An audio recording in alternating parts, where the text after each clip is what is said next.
Josh Allen, Keon Coleman, and the Buffalo Bills host Joe Burrow, Ja'Marr Chase, and the Cincinnati Bengals in an AFC matchup. This isn't quite what we anticipated prior to the beginning of the 2025 NFL season. Thought that this could be a battle between two top seeds in the conference, with the Bengals maybe being all the way back. Not quite the case. Joe Burrow has a 3-0 record as the starter this year. What it could have been if he didn't get injured earlier in the year with the turf toe. But we know that the Bengals are they're 1-8 without Joe Burrow overall on the season. They weren't able to do enough without him, with Joe Flacco or Browning playing starting quarterback. But now they've got him back, and they had a huge win against the Baltimore Ravens on that Thursday night Thanksgiving game. Wishing all of you guys a happy Thanksgiving and happy holiday season. Look, this isn't going to be the same type of thing because this Buffalo Bills offense has the best player in the NFL in Josh Allen, and they have the number one rushing offense in the league. It's the Bills and the Bears, by far the top two offenses, averaging about 30 yards more than anyone else. And if we remember that Bengals Chicago Bears game earlier in the year, the Bears ran the football for about 300 yards.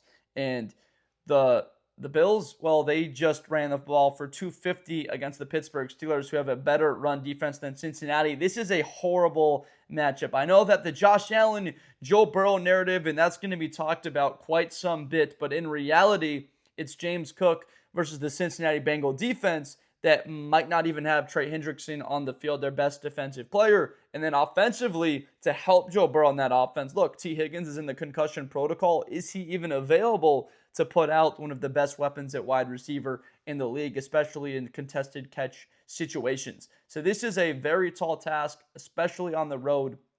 Cincinnati, no stranger to road wins or big wins against the Bills.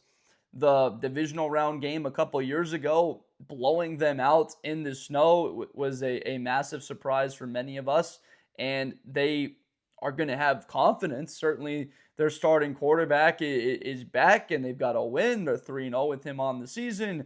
But I do believe that the Tee Higgins injury looming question is larger than we've given thought to. And then it's this Buffalo Bills rushing attack against the Cincinnati Bengals. And when you look at the defense and what the Cincinnati Bengals have been in stopping the run, well, it is second to worst in the NFL. They give up 153 yards on the ground, and I would be shocked if Buffalo didn't have 200 yards rushing. If Cincinnati can hold them to less than 200, which frankly is a ridiculous number. 200 yards rushing is an absurd statistic, and I'm saying I'd be shocked. I think that you probably would be too. So that offensive line with a push from Deion Dawkins, James Cook, his ability, no doubt. Josh Allen being one of the more dynamic. I mean, he's got the NFL record. He's right there for the most quarterback rushing touchdowns in NFL history. And the guy isn't even 30 years old yet. He's 29, turns 30 in May. So he's done all of that. And he's being called out by Cam Hayward for his behavior, who really, I understand it, kneeing him in the stomach. We got to be a little bit classier from Josh Allen. But look, this guy just wants to win football games. He's got a little bit of that tough guy to him, or a lot of that tough guy to him. He's tough to bring down. And he's got the moxie of a guy in Joe Burrow, the confidence, the swagger. He's got an MVP award. His team is playing with a bit of a chip on their shoulder because they're fully overlooked. Look, the Baltimore Ravens are struggling. They don't look like a Super Bowl contender.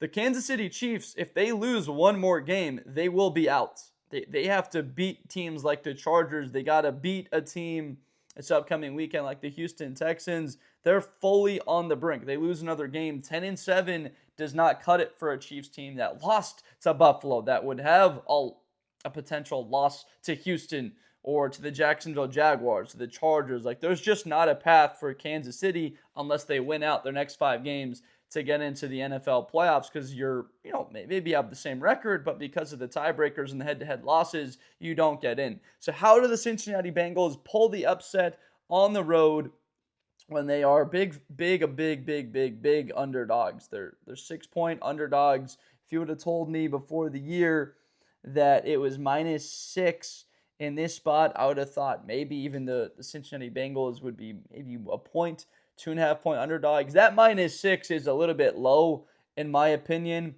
I thought it might be closer to like -8, 8.5. So I do believe that Buffalo wins this game because of what we just laid out. Time of possession is such a key statistic, and the Bills are number one in the NFL in time of possession, and that fully has to do with them being the number one rushing offense.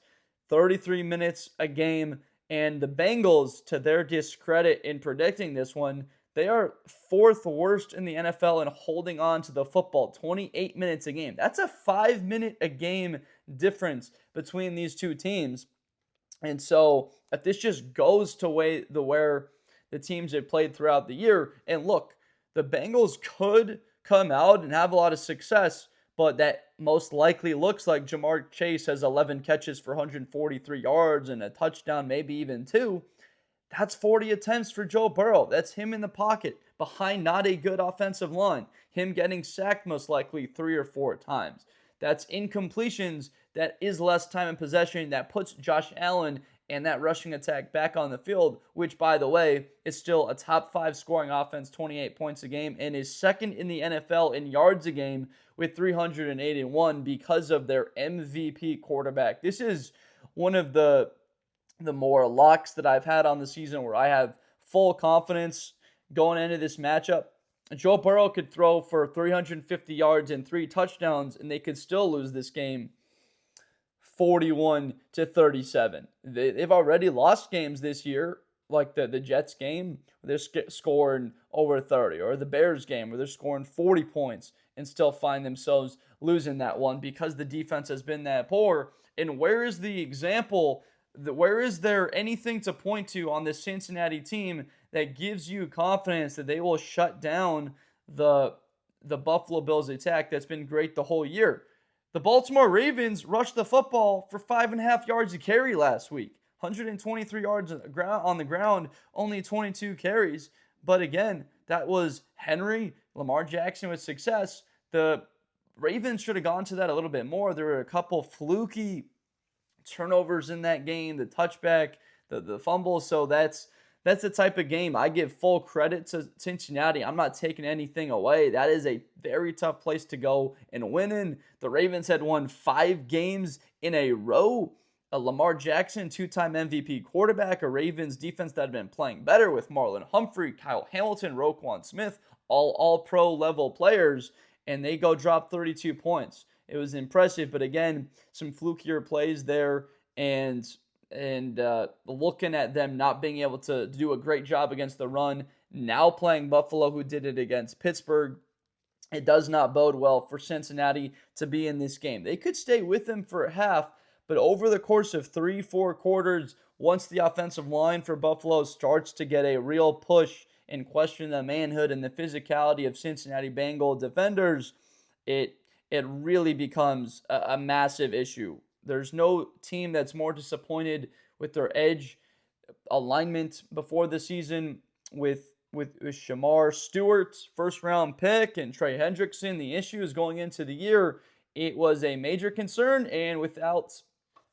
any bit of a skip in what's happened, they wind up being the sole weaker part of the Cincinnati Bengals team. Stewart misses just about the entire season, been hurt the whole year. Trey Hendrickson is kind of missed the entire season. He hasn't been healthy, so now what do you do with Hendrickson?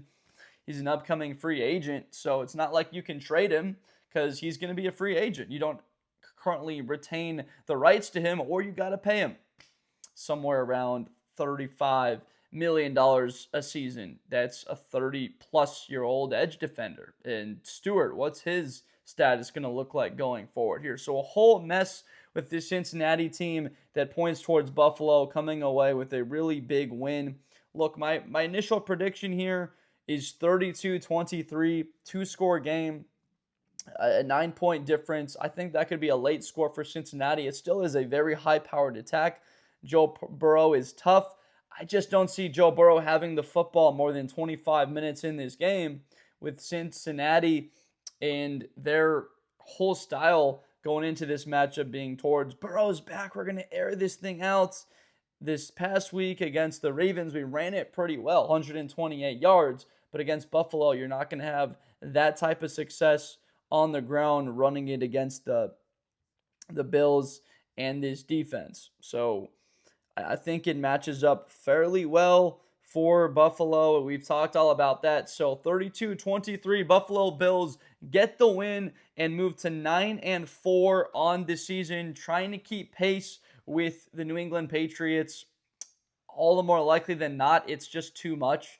They're down 2 games. They do play, but because of that loss to Miami, the Patriots still play the Jets. They still play the Dolphins. So that even at 10-2 currently, the worst that they'll be will be 12-5 on the year. And even if Buffalo were to get to something like 12-5 on the season with a couple tough games remaining, it doesn't all that likely look like they'll be able to get that bye. But they get into the postseason, if they could be that 5 or that 6 seed and play a team like the Jaguars or the Colts in the first round, no doubt that they'd be favorites in that game. Or if they were to play Baltimore, for example, you'd feel pretty good about that. So Buffalo just got to get into the postseason, and very good thing can happen because the Chiefs, the vaunted Chiefs, who have beat you 4 of the last 5 seasons in the playoffs, are not in your way. What do we think can happen for Buffalo when they're not in their way? When Joe Burrow and the Cincinnati Bengals aren't in their way to knock them off? Because those are the quarterbacks that have beaten the Bills in the postseason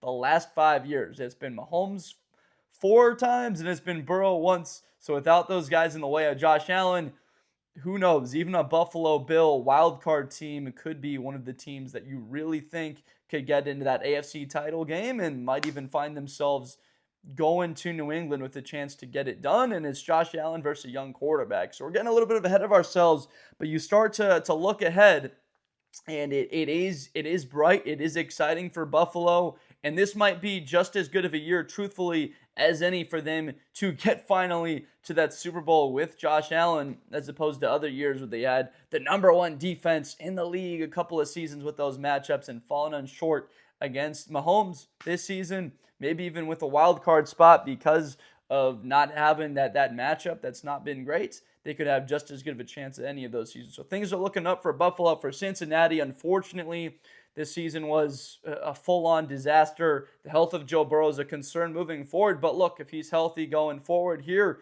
the Cincinnati Bengals will no doubt be dangerous. So I appreciate you guys so much for watching. This is the best time of year. December, we've got the college football playoff coming up. We've got playoff implications everywhere in the NFL. The playoffs will be starting in the beginning of January, but we're going to have the college football playoff seeding come out on Sunday morning. SEC title game, Bama, Georgia, what happens there? And then Ohio State, Indiana playing for the number 1 seed. The Heisman Trophy between Sayan and Mendoza, so a lot of fun with college. If you like NFL, college football, you're in the right place with Blitz with Blender. We break it all down, get you set and ready and excited for these matchups that we all love. So hit that subscribe button for more content with us. Appreciate you all so much for watching, and I'll see you guys next time.